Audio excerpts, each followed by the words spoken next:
Je suis le groupe 8 de la classe de 3e E. Je vais vous présenter le groupe face à l'individu avec l'exemple d'un film étudié en classe. L'ami retrouvé est un film paru dans les années 1988, inspiré du roman de Fred Ullman des années 1971. Le film commence par une scène en noir et blanc dans un endroit mystérieux, une salle et des hommes torse nu encadrés par des soldats qui sont ensuite amenés à être pendus au bord d'une estrade. Un passage qui reste pour le moment non compréhensible pour les spectateurs du film. Par la suite, le grincement de la corde nous ramène au grincement de la balançoire d'une petite fille, pour ensuite revenir au présent où on peut voir Henri, anciennement prénommé Hans, assis sur un banc dans un parc. Toute cette histoire sera dérangée par de courts flashbacks, images en noir et blanc. L'histoire de nos deux amis commence par l'arrivée d'un nouvel élève, Konrad, dans un lycée allemand, un élève qui crée des liens assez rapidement avec Hans. Ces deux-ci partagent leur trajet d'arrivée, de départ du lycée, puis ensuite leur journée et même en venir leur week-end. Hans présente Konrad à ses parents assez rapidement, un père médecin juif et une mère qu'on suppose femme au foyer. Tout au contraire de Konrad qui fait venir Hans chez lui seulement quand ses parents ne sont pas présents.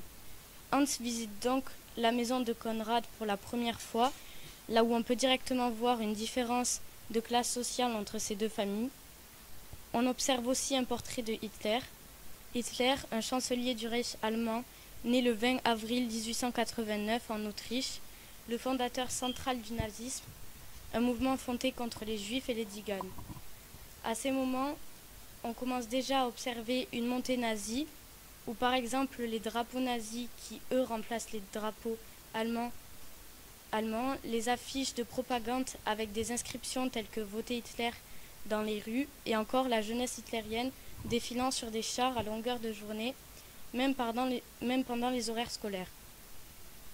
Lors d'un repas entre Hans, Konrad et sa cousine, cette dernière pose alors des questions à propos de Hans avant de leur demander de participer à la jeunesse hitlérienne. Konrad lui avoue que Hans est juif, un élément qui déclenche une contrariété chez sa cousine, qui décide donc de partir aussitôt.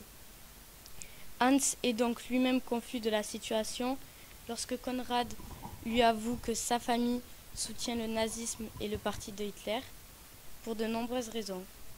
Le jour suivant, lors de leur journée de cours, Hans subit des moqueries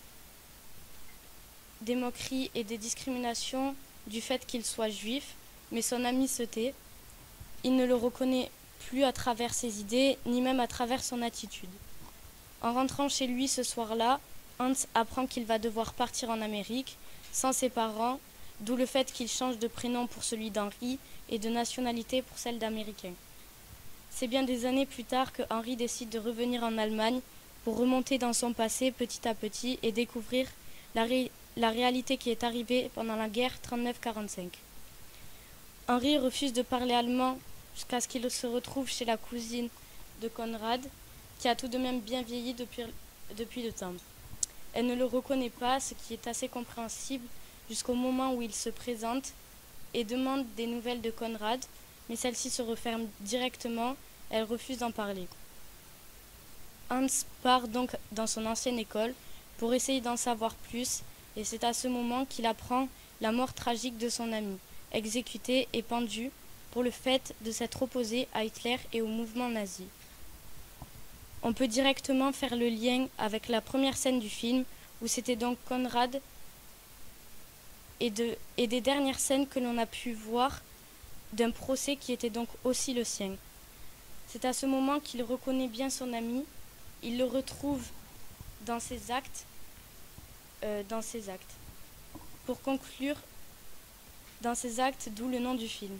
Pour conclure mon oral, on peut y comprendre que le nazisme est un des très vastes exemples d'un groupe face à l'individu, une manière d'exclure une personne due à ses croyances pour ensuite la discriminer face aux autres et au monde, jusqu'à en venir à l'élimination, par exemple dans les camps de concentration et d'extermination durant la guerre pour les Juifs, ou encore dû à une origine ou même un physique, etc.